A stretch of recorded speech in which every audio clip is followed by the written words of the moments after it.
अध्यापकों का प्रशिक्षण। प्रिय विद्यार्थियों, नमस्कार। आज हम लोग स्टार्टिंग रिपोर्ट के शेष भाग का अध्ययन जो थोड़ा सा छूटा हुआ है उसको करेंगे। पिछले वीडियो में आपने देखा था कि वयस्क शिक्षा तक, आज अगला है अध्यापकों का प्रशिक्षण, training of teacher.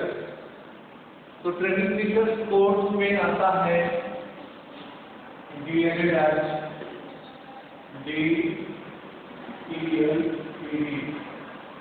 Diploma in elementary education, अर्थात प्रारंभिक शिक्षा में डिप्लोमा। और BEd आता है बैचलर ऑफ एजुकेशन, अर्थात शिक्षा स्नातक। MAd आता है मास्टर ऑफ एजुकेशन, अर्थात शिक्षा में बड़ा स्नातक या शिक्षा निष्णात से कहा जाता है। तो ये है टीचर ट्रेनिंग की डिग्रियां। एक और है प्रोफेसर बनने की डिग्री, PhD। PG करने के बाद ही होता है, विश्वविद्यालय डिग्री देती है।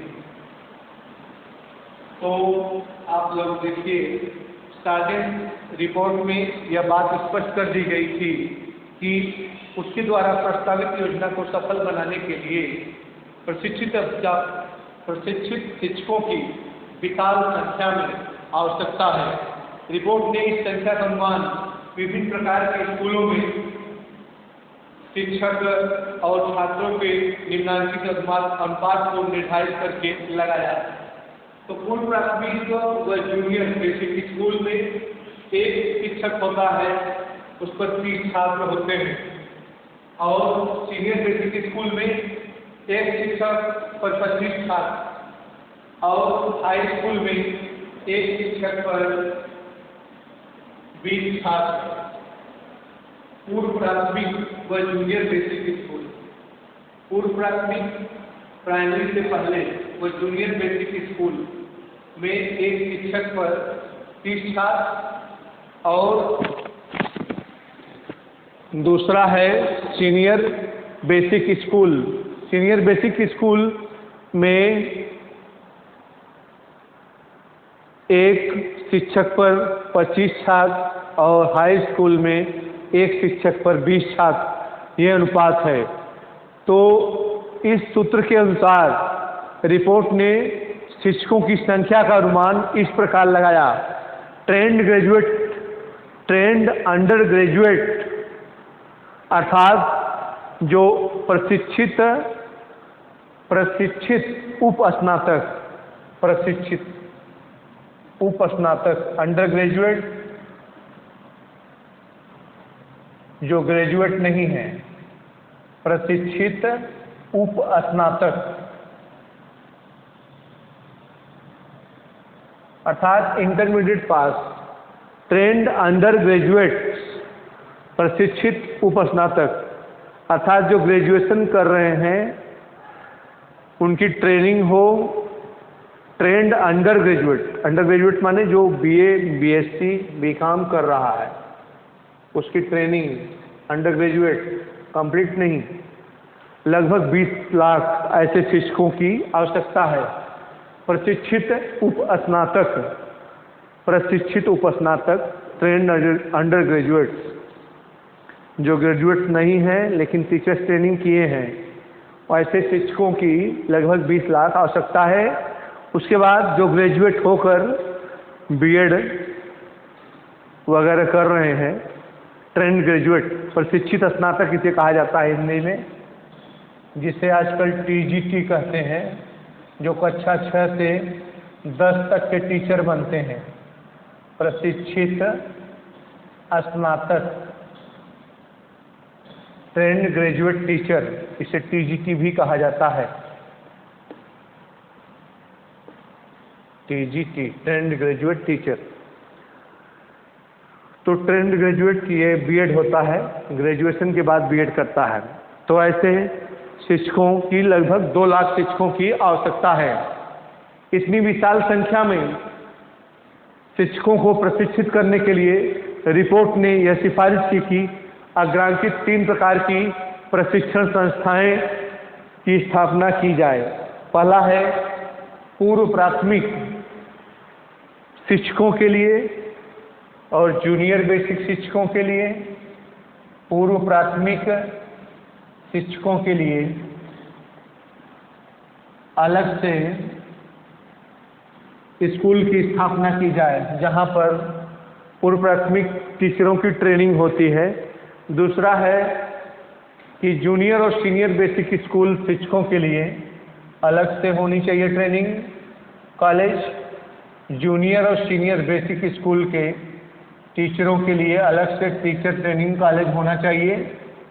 तीसरा है कि हाई स्कूलों के शिक्षकों के लिए अलग से प्रशिक्षण संस्थाएं अर्थात टीचर्स ट्रेनिंग इंस्टीट्यूट होने चाहिए।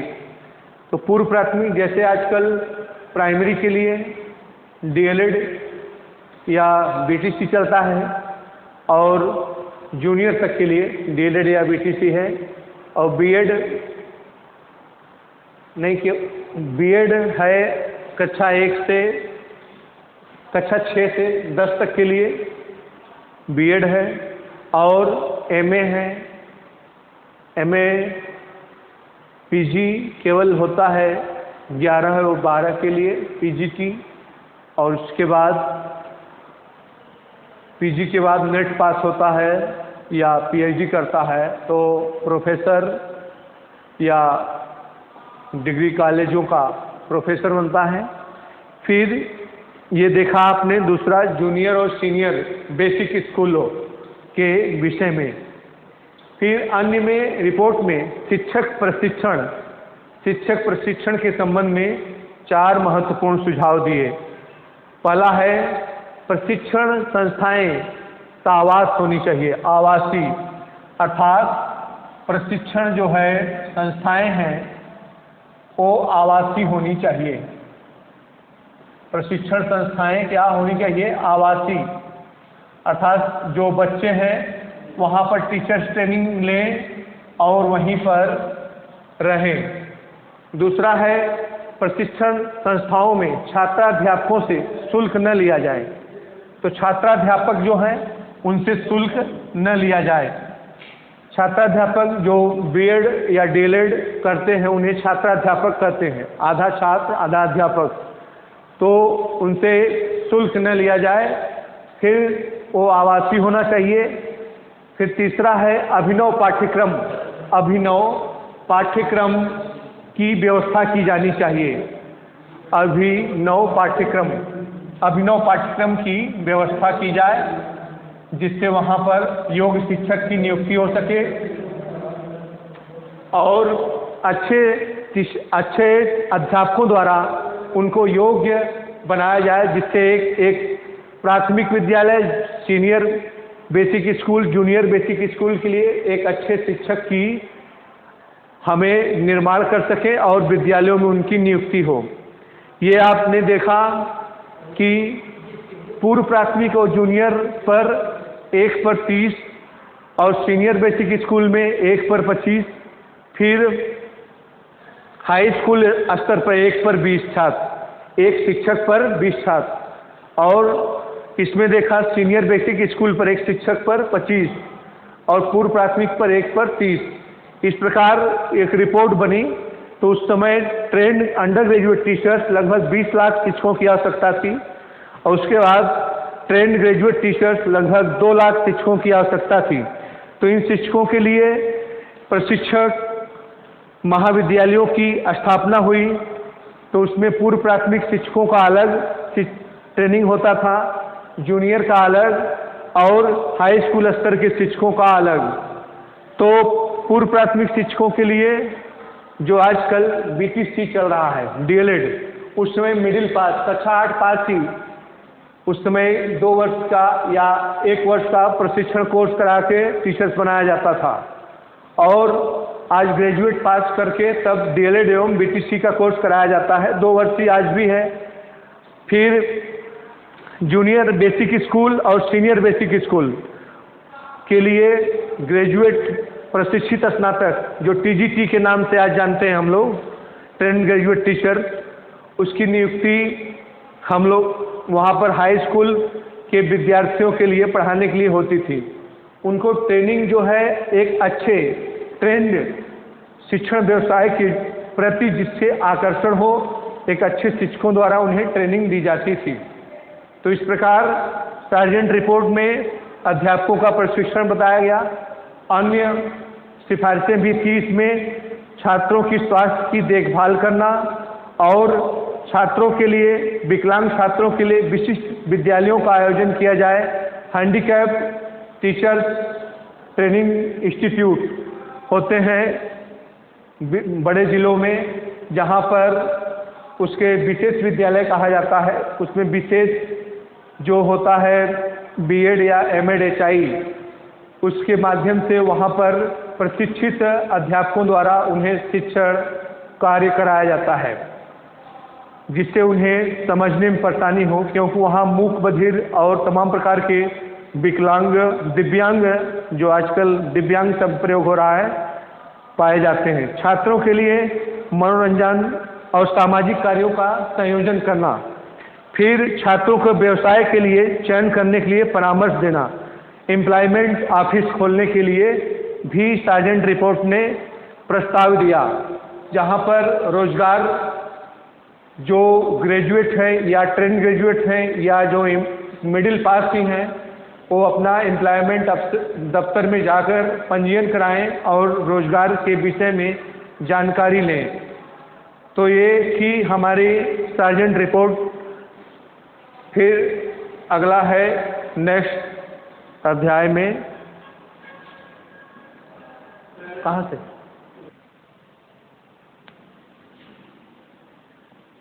आज हम लोग दूसरा अध्याय अध्ययन करने के लिए जा रहे हैं। अभी तक तो ब्रिटिशकालीन शिक्षा था, अब हम लोग आज स्वतंत्र भारत में, स्वतंत्र भारत की शिक्षा व्यवस्था कैसे थी। 15 अगस्त 1947 को हमारा देश आज़ाद हुआ था। उसके बाद की स्वतंत्रता प्राप्ति के पश्चात की हम लोग शिक्षा व्यवस्था का अध्ययन करेंगे। तो इस देश की शिक्षा को सुनियोजित और सुसंगठित करने का दृढ़ विश्वास से निश्चय किया गया। विश्वविद्यालय शिक्षा से आरंभ किया। इसका मुख्य कारण था कि उस समय हमारे यहाँ स्वाधीनता के युग में प्रवेश करते समय भारतीय विश्वविद्यालयों में अध्ययन करने वाले छात्रों की संख्या में निरंतर वृद्धि हो रही थी, किंतु उनसे शिक्षा का स्तर निम्न होने के कारण इस देश के निवासियों में व्यापक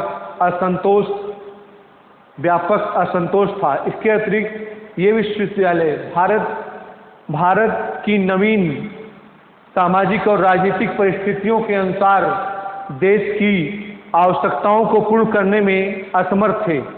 तो ये जो पहले के विश्वविद्यालय थे, हमारी सामाजिक, आर्थिक, राजनीतिक आवश्यकताओं को पूर्ण करने में असमर्थ थे। इसलिए स्वतंत्रता के पश्चात सर्वप्रथम भारत में विश्वविद्यालय शिक्षा का आयोग का गठन किया गया। इस आयोग के अध्यक्ष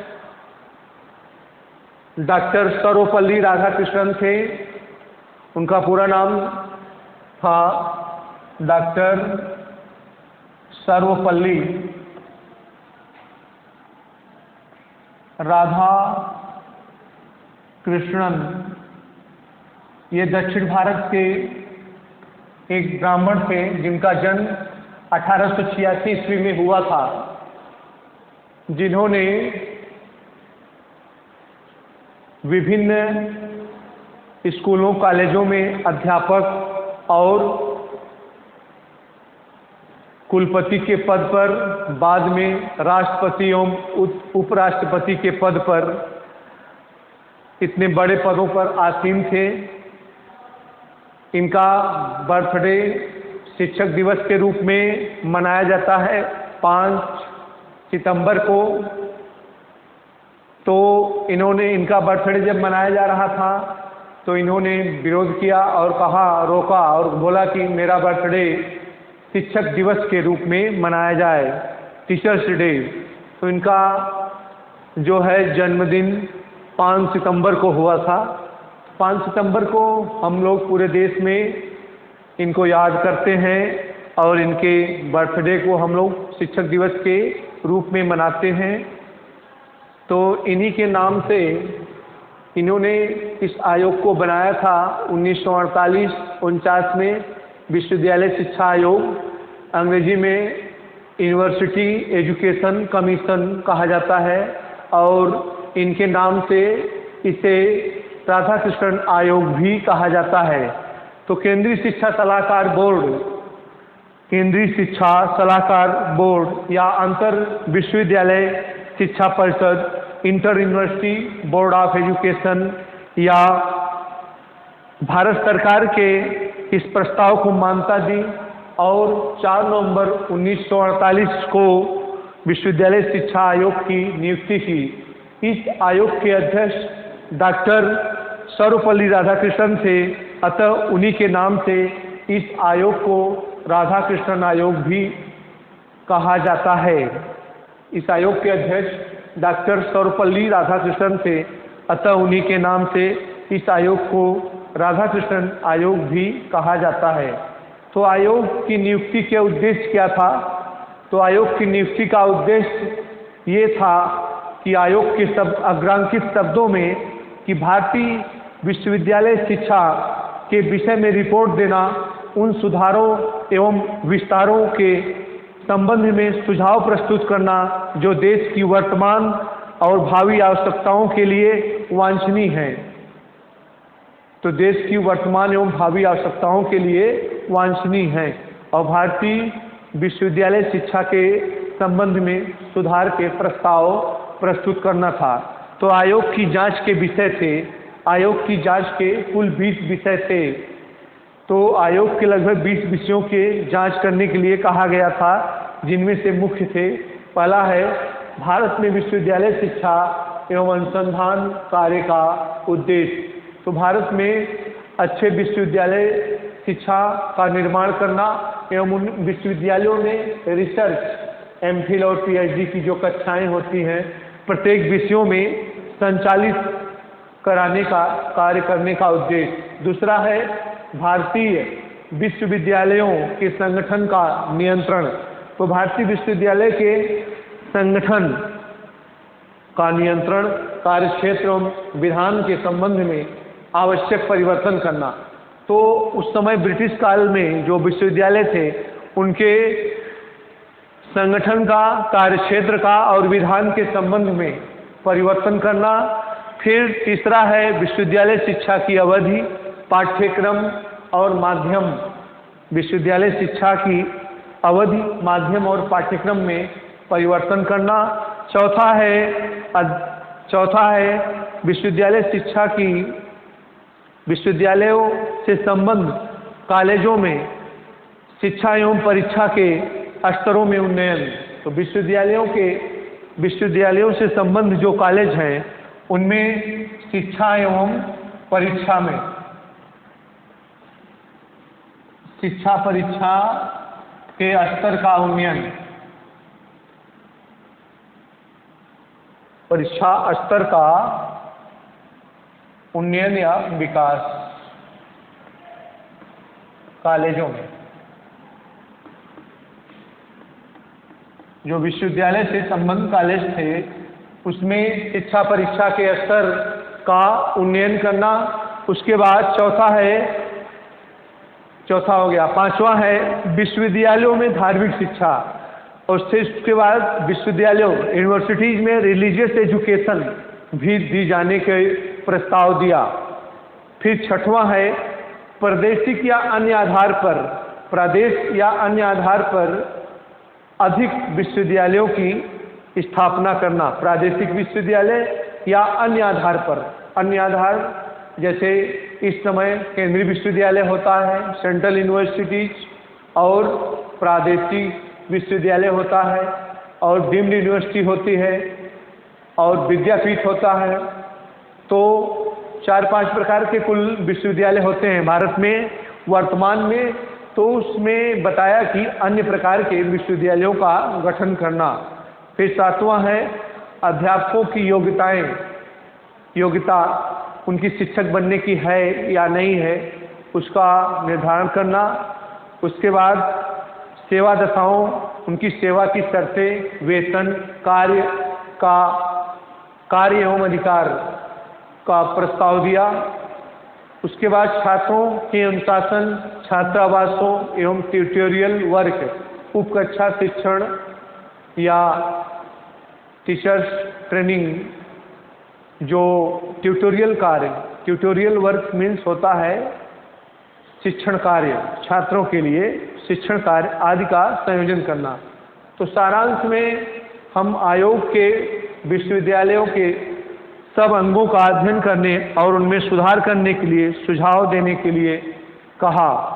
आगे का 25 अगस्त 1949 को अपना 1948 से प्रतिवेदन बनाना शुरू किया और 25 अगस्त 1949 को बोर्ड के समक्ष प्रस्तुत किया।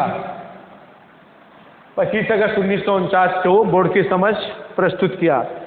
तो राधाकृष्णन आयोग के सुझाव और सिफारिशें थी जिसका अध्ययन हम लोग करेंगे। तो विश्वविद्यालय शिक्षा के निम्नलिखित उद्देश्य बताए। पहला था स्वतंत्रता के पश्चात हमारे देश की आर्थिक, सामाजिक और राजनीतिक परिस्थितियों में महान परिवर्तन हुए हैं। स्वतंत्रता के पश्चात हमारे देश में आर्थिक, सामाजिक और राजनीतिक परिस्थितियों में महान परिवर्तन हुए। इन परिवर्तन ने हमारे विश्वविद्यालयों के कार्यों एवं उत्तरदायित्वों में वृद्धि कर दी। इन परिवर्तनों ने हमारे विश्वविद्यालय के कार्यों एवं उत्तरदायित्वों में वृद्धि कर दी। तो विश्वविद्यालय के दूसरा उद्देश्य था, पहले तो सामाजिक, आर्थिक एवं राजनीतिक में महान परिवर्तन हुए। दूसरा है इन परिवर्तनों ने हमारे यहाँ विभिन्न प्रकार के विश्वविद्यालयों के कार्यों, उत्तरदायित्वों में वृद्धि कर दी। अब उन्हें राजनीतिक, व्यावसायिक, औद्योगिक एवं वाणिज्यिक क्षेत्रों का नेतृत्व ग्रहण करने के लिए व्यक्तियों के निर्माण करना चाहिए। राजनीतिक, व्यावसायिक, औद्योगिक और वाणिज्यिक क्षेत्रों का नेतृत्व करने के लिए हमें विश्वविद्यालय से ऐसे छात्रों का निर्माण करना चाहिए। दूसरा है विश्वविद्यालय समाज सुधार के कार्य में महान योगदान दे रहे हैं। विश्वविद्यालय जो है समाज सुधार के कार्य में, सोशल रिफॉर्मर, समाज सुधार के कार्य में महान योगदान दे रहे हैं। ये समाज सुधार, समाज में आमूलचूल परिवर्तन जो हो रहे हैं, अतः उन्हें दूरदर्शी, बुद्धिमान और बौद्धिक साहस वाले व्यक्तियों को जन्म देना चाहिए। विश्वविद्यालय जो है दूरदर्शी, बुद्धिमान और साहस वाले व्यक्तियों को जन्म देता है।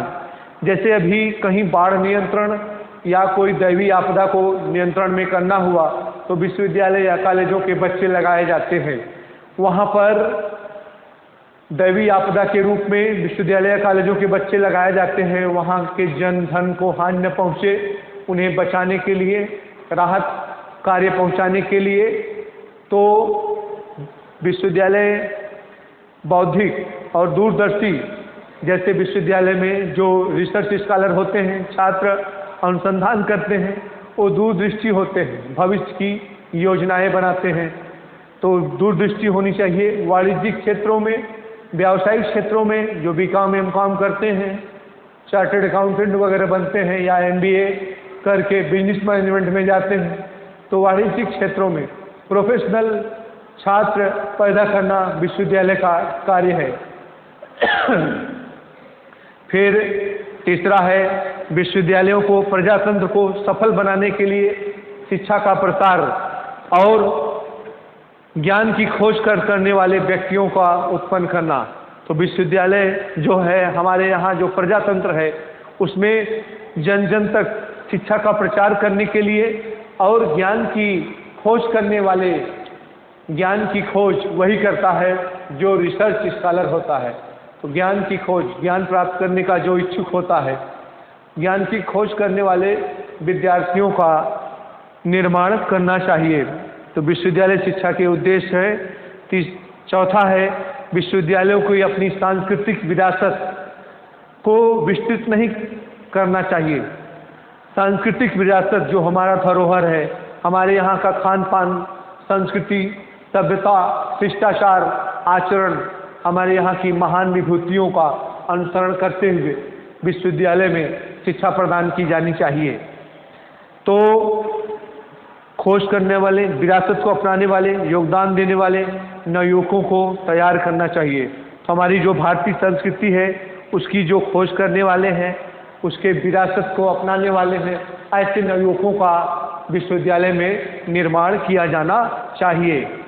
फिर अगला उद्देश्य है देश की सभ्यता और संस्कृति का रक्षक एवं पोषक होना चाहिए। विश्वविद्यालय में ऐसे नवयुवक तैयार किए जाने चाहिए जो हमारी देश की रक्षा कर सकें और उसकी संस्कृति का पोषक हो। जैसे आवश्यकता पड़ने पर कहा गया है कि रोगी और वृद्ध को छोड़कर हमारे देश पर अगर कोई आपातकालीन स्थिति आती है तो सभी को उसमें आपातकाल में जाना पड़ेगा। रोगी और वृद्ध को छोड़कर जिसके पास जो भी अस्त्र शस्त्र होगा सबको लेकर सुरक्षा, अपने देश की सुरक्षा करना पड़ेगा। ये संविधान में नियम है। अतः उन्हें सभ्यता और संस्कृति के अग्रदूतों का निर्माण करना चाहिए। तो हमारे यहाँ जो सभ्यता और संस्कृति के रक्षक एवं पोषक हैं, तो उसके दूतों का, जैसे हर देश का अलग अलग दूत होता है, अग्रदूत यहाँ पर कहा गया है। तो अग्रदूत, दूत क्या होते हैं? प्रत्येक देश के जो दूत होते हैं, दूत माने सूचना देने वाला, मैसेंजर। तो हर देश का एक दूसरे देश में दूत रखा जाता है जो एक दूसरे देश की सूचनाएं अपने अपने देश को देते रहते हैं। तो अग्रदूत, सभ्यता और संस्कृति के लिए अग्रदूत, ऐसे ही मतलब भविष्य के लिए नवयुवकों को तैयार करना चाहिए जो हमारे अग्रदूत बन सकें। फिर अगला है छठवां, शिक्षा को व्यक्ति के जन्मजात गुणों की खोज करके उसका विकास करना चाहिए। जन्मजात गुण अर्थात जो जन्म से हैं।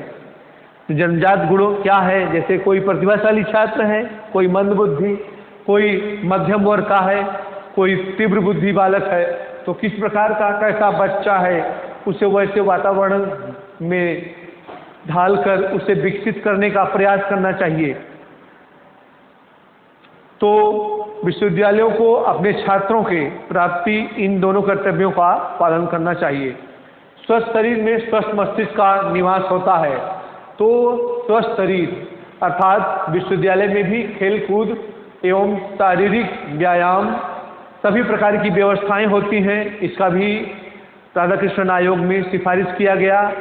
तो जिससे बालक की स्वस्थ शरीर में स्वस्थ मस्तिष्क का निर्माण हो सके, क्योंकि शिक्षा जो है, विश्वविद्यालय शिक्षा बालक के स्वस्थ शरीर पर, स्वास्थ्य पर बल देती है, जिससे उसका मानसिक विकास, अगर शरीर स्वस्थ रहेगा तभी बालक का पढ़ने में भी मन लगेगा और स्वस्थ शरीर में स्वस्थ मस्तिष्क का निर्माण ही शिक्षा है। ये विश्वविद्यालय शिक्षा का उद्देश्य रहा।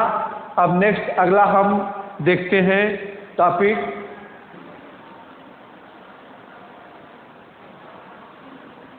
तो आयोग ने विश्वविद्यालयों के शिक्षकों की दशा में सुधार करने के लिए निम्नलिखित सिफारिशें की। तो विश्वविद्यालय शिक्षा आयोग ने शिक्षकों की या प्रोफेसरों की दशा में सुधार करने के लिए निम्नलिखित सिफारिशें की। पहला है अध्यापकों के प्रोविडेंट फंड की पर्याप्त सुविधा हो। इस फंड में शिक्षक एवं विश्वविद्यालय 8% शिक्षकों का पैसा लगेगा, 8% विश्वविद्यालय का, दोनों का 8% होना चाहिए। प्रोविडेंट फंड में शिक्षक और विश्वविद्यालय का 8% धन लगेगा, तो प्रोविडेंट फंड शिक्षक का बनेगा। दूसरा है शिक्षकों के लिए विश्वविद्यालय के समीप किराए के निवास स्थान होने चाहिए। विश्वविद्यालय के समीप जो है प्रोफेसरों के लिए किराए के निवास स्थान होने चाहिए। ये सिफारिश किया राधाकृष्णन ने। फिर 60 साल के बाद प्रोफेसरों को रिटायर कर देना चाहिए। अच्छे स्वास्थ्य वाले प्रोफेसरों को 64 वर्ष तक नियुक्ति दी जानी चाहिए। अच्छे स्वास्थ्य वाले प्रोफेसरों को 64 वर्ष की अवस्था तक अपने पदों पर कार्य करने की अनुमति दी जानी चाहिए। फिर चौथा है शिक्षकों को अध्ययन के लिए एक बार में 1 वर्ष का, शिक्षकों को जैसे प्रोफेसर भी अध्ययन करते हैं, नए नए किताबों को लिखना, अध्ययन करना, तो उनको भी छुट्टियां मिलनी चाहिए। तो 1 वर्ष एक बार में अगर लेते हैं तो 1 वर्ष, एक बार में 1 वर्ष का एवं संपूर्ण सेवा काल में अर्थात संपूर्ण सेवा काल में 3 वर्ष का आधे वेतन पर अवकाश दिया जाना चाहिए। तो संपूर्ण उनके नौकरी में सेवा काल में विश्वविद्यालय द्वारा आधे वेतन पर उन्हें 3 वर्ष का अवकाश दिया जाना चाहिए।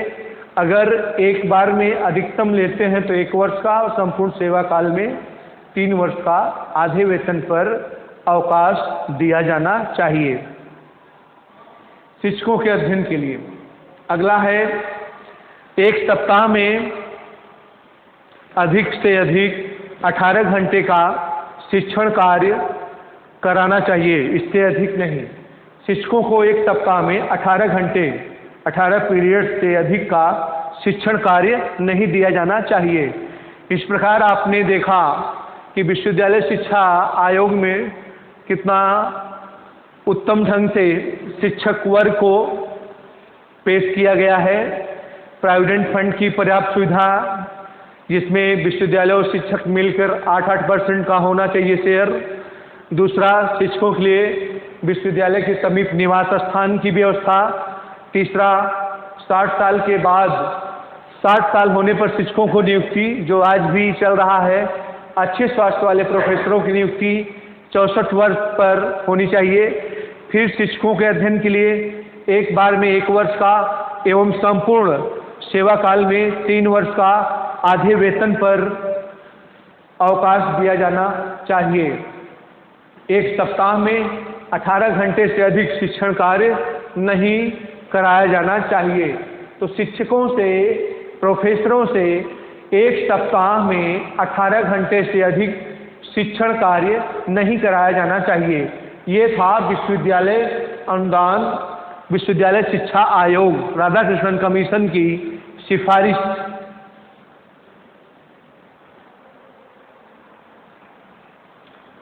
तीसरा है शिक्षण के स्तर, स्टैंडर्ड ऑफ टीचिंग।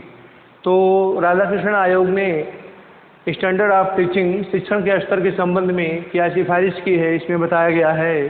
पहला है शिक्षण विश्वविद्यालय में 3000 और सब कॉलेजों में 1500 से अधिक छात्र नहीं होने चाहिए।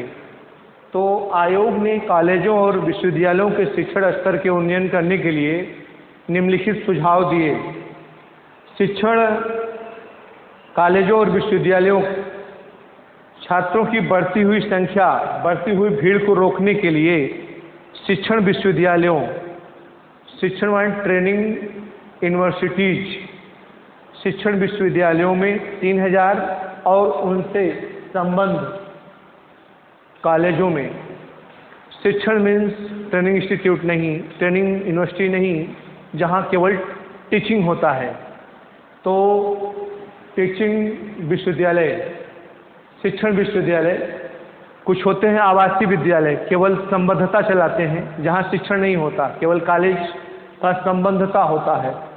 और ये शिक्षण विश्वविद्यालयों में 3000 से अधिक छात्र नहीं होने चाहिए और उससे संबंध कॉलेजों में, प्रत्येक कॉलेजों में 1500 से अधिक छात्र नहीं होने चाहिए। ये छात्रों की बढ़ती हुई भीड़ को देखते हुए ये योजना तैयार की गई। दूसरा है कॉलेजों और विश्वविद्यालयों में परीक्षा दिवसों को छोड़कर 1 वर्ष में कम से कम 180 दिनों का शिक्षण कार्य किया जाना चाहिए। एक वर्ष में कम से कम कॉलेजों एवं विश्वविद्यालयों में, जैसे विश्वविद्यालयों के जो कॉलेज हैं, महाविद्यालय जिसे डिग्री कॉलेज आज कहते हैं, पीजी कॉलेज कहते हैं, तो परीक्षा के दिनों को छोड़कर एक वर्ष में कम से कम 180 दिन का शिक्षण कार्य किया जाना चाहिए शिक्षकों द्वारा। 180 दिन का, तो 180 दिन में होता है, एक महीने में कम से कम 30 दिन होते हैं, कभी 31 भी हो जाता है, तो कुल मिला के 180 दिन को 6 महीने का शिक्षण कार्य, 180 दिन का शिक्षण कार्य कराया जाना चाहिए। फिर तीसरा है, शिक्षकों द्वारा व्याख्यान जो है, लेक्चर सावधानी से तैयार किया जाना चाहिए। व्याख्यान परिश्रम और सावधानी से तैयार किए जाने चाहिए। उनके व्याख्यानों की पूर्ति करने के लिए लिखित कार्य, ट्यूटोरियल कक्षाएं और पुस्तकालयों में अध्ययन की व्यवस्था की जानी चाहिए। लिखित कार्य, ट्यूटोरियल कक्षाएं और पुस्तकालयों में अध्ययन की व्यवस्था की जानी चाहिए।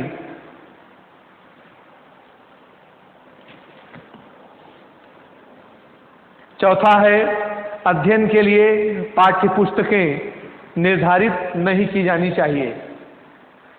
तो अध्ययन करने के लिए जो पाठ्य पुस्तकें हैं उनका निर्धारण नहीं करना चाहिए। अध्ययन के किसी भी कोर्स के लिए पाठ्य पुस्तकें निर्धारित नहीं की जानी चाहिए। पांचवा है, स्नातकोत्तर कक्षाओं के विद्यार्थियों को व्याख्यान के लिए विवश नहीं करना चाहिए।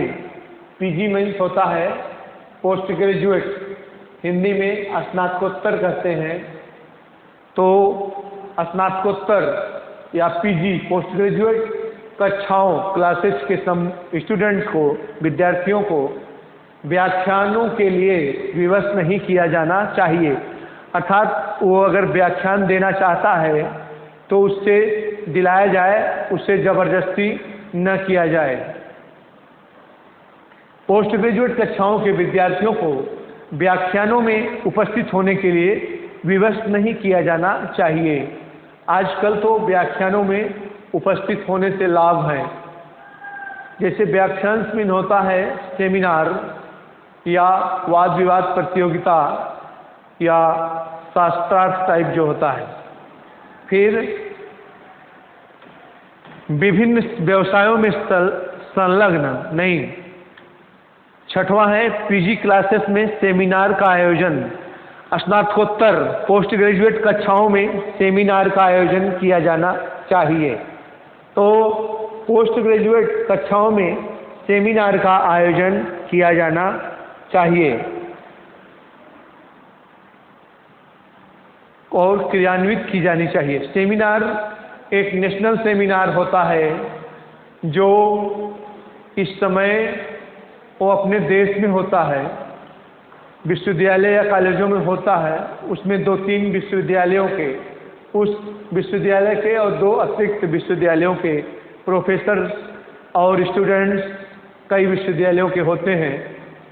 उसमें उपस्थिति होती है और किसी विशेष विषय पर सेमिनार, जैसे आज सेमिनार इस समय कोविड-19 का हमारे आर्थिक, व्यावसायिक एवं भूमंडलीकरण, ग्लोबलाइजेशन पर क्या प्रभाव पड़ा, ये नया टॉपिक है, तो इस सेमिनार का बन सकता है, बना भी है। पीजी क्लासेस में सेमिनार का आयोजन किया जाना चाहिए। तो प्रत्येक विषय का अलग अलग सेमिनार होता है, तो उसमें कोई भी स्टूडेंट, किसी भी विषय का स्टूडेंट किसी भी सेमिनार में भाग ले सकता है। उसमें सेमिनार में भाग लेने पर आज उसको शुल्क लगता है, शुल्क लिया जाता है। उसमें बैग या फाइल और उसको बोलने का अवसर दिया जाता है। नहीं बोल पाता तो उससे लिख कर देने के लिए, लिख कर भी बोल सकता है और लिख कर जमा भी करना पड़ता है।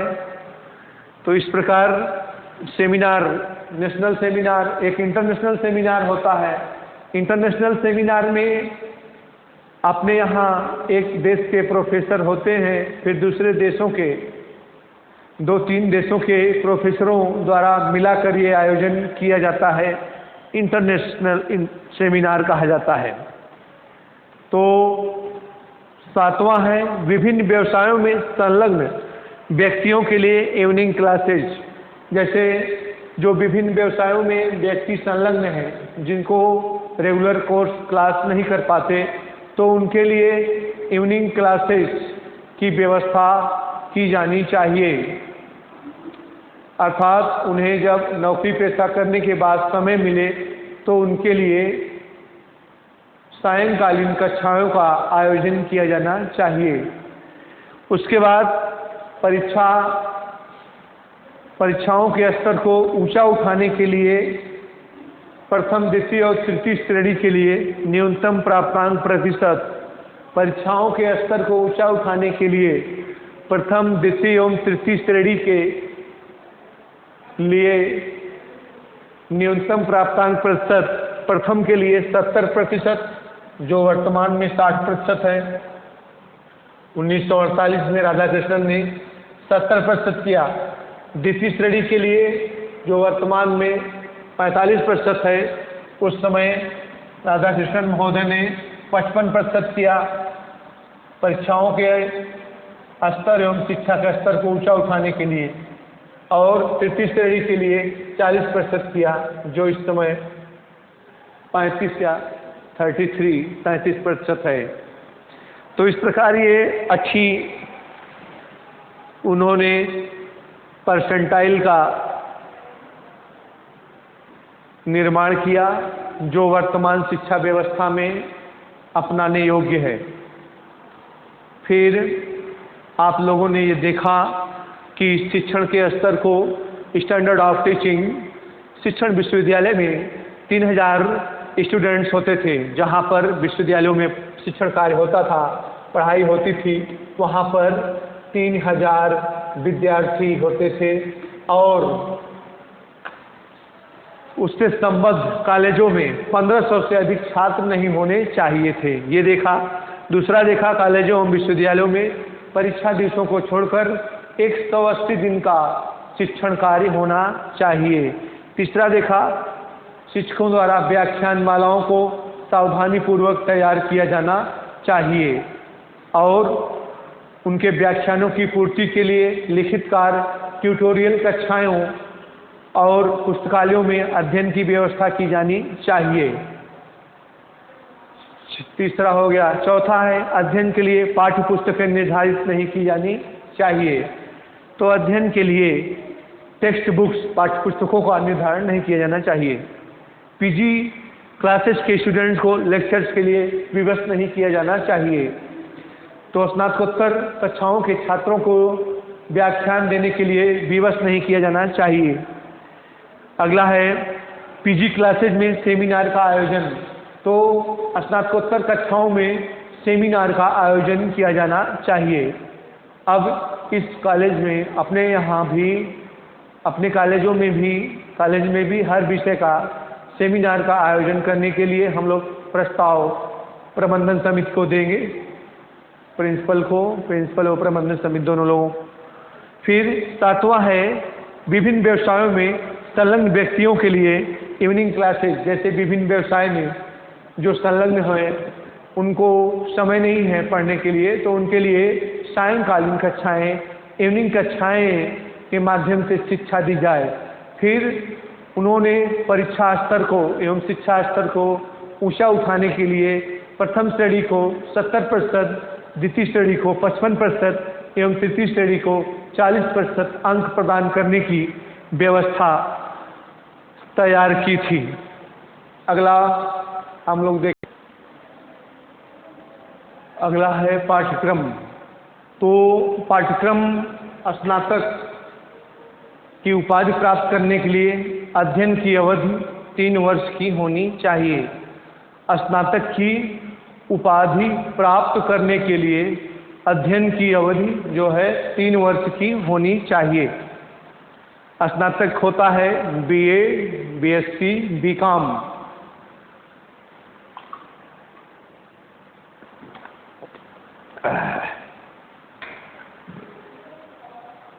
तो इसकी उपाधि प्राप्त करने के लिए अवधि 3 वर्ष की होनी चाहिए। जो बीए है, बीएससी है, बीकॉम है, पहले 2 वर्ष का था स्नातक की उपाधि, इसलिए उन्होंने सिफारिश किया कि स्नातक की उपाधि की अवधि 3 वर्ष की होनी चाहिए। फिर दूसरा है स्नातकोत्तर पीजी डिग्री, इंग्लिश में पीजी डिग्री कहते हैं, हिंदी में स्नातकोत्तर उपाधि। डिग्री मीन्स उपाधि। तो स्नातकोत्तर उपाधि पीजी डिग्री स्नातक बनने के 2 वर्ष के पश्चात स्नातक यहाँ पर सिफारिश किया गया कि 3 वर्ष के बाद स्नातक की डिग्री मिलनी चाहिए। उसके बाद पीजी की डिग्री स्नातक बनने के 2 वर्ष के बाद, जो आज है वर्तमान में जो चल रहा है, जैसे आज 3 साल का स्नातक है, उसके 2 वर्ष के बाद पीजी की डिग्री मिलती है, अर्थात पीजी 2 वर्षीय कोर्स है। और ऑनर्स कोर्स के बाद अगर स्नातक नहीं है, ऑनर्स कोर्स है, कुछ यूनिवर्सिटी ऑनर्स कोर्स देती हैं, जैसे BHU honours, BA honours, BCom honours, BSc honours का कोर्स देता है, तो वहाँ पर पीजी की डिग्री 1 वर्ष के बाद दी जानी चाहिए। जो यूनिवर्सिटी केवल ग्रेजुएशन का कोर्स देती है, उसे 2 वर्ष का पीजी का कोर्स करना चाहिए। और जो विश्वविद्यालय, जैसे कुछ विश्वविद्यालय ऑनर्स डिग्री कोर्स को ऑनर्स कोर्स करते हैं, BA honours, BSc honours, BCom honours, तो उसके 1 वर्ष बाद, ऑनर्स कोर्स के 1 वर्ष के बाद पीजी की डिग्री देनी चाहिए। फिर स्पेशलाइजेशन विशेषीकृत शिक्षा के दोषों का निवारण करने के लिए विश्वविद्यालयों और माध्यमिक स्कूलों में सामान्य शिक्षा के सिद्धांतों एवं प्रयोग theory and practice of general education, सामान्य शिक्षा के सिद्धांत एवं प्रयोग theory and practice of general education का शिक्षण आरंभ किया जाना चाहिए। तो विशेषीकृत स्पेशलाइजेशन शिक्षा के दोषों का निवारण करने के लिए माध्यमिक स्कूलों और विश्वविद्यालयों में theory and practice of general education, सामान्य शिक्षा के सिद्धांतों का प्रयोग किया जाना चाहिए। फिर आगे है शिक्षा के विभिन्न क्षेत्रों में उन्हीं छात्रों को प्रवेश दिया जाना चाहिए जो 12 वर्ष की विद्यालय शिक्षा समाप्त कर चुके हों। तो जो 12 वर्ष की अवधि तक माध्यमिक शिक्षा, विद्यालय शिक्षा प्राप्त कर चुके हों, उन्हें विश्वविद्यालय में प्रवेश दिया जाना चाहिए। शिक्षा के विभिन्न क्षेत्रों में सामान्य और विशेषीकृत शिक्षा में समन्वय स्थापित किया जाना चाहिए। तो अगला है 5वां स्नातकोत्तर पीजी स्नातकोत्तर प्रशिक्षण व अनुसंधान कार्य, व RESEARCH रिसर्च वर्क। तो पीजी प्रशिक्षण विश्वविद्यालय स्नातक प्रशिक्षण अनुसंधान कार्य को ऊंचा उठाने के लिए स्नातकोत्तर प्रशिक्षण, पीजी प्रशिक्षण, पीजी के बाद ट्रेनिंग दिए जाने का प्राविधान किया। और रिसर्च वर्क, पीजी के बाद रिसर्च वर्क अनुसंधान, जिसमें डीलिट, डीएसटी और एमफिल, पीएचडी के कोर्स कराए जाते हैं।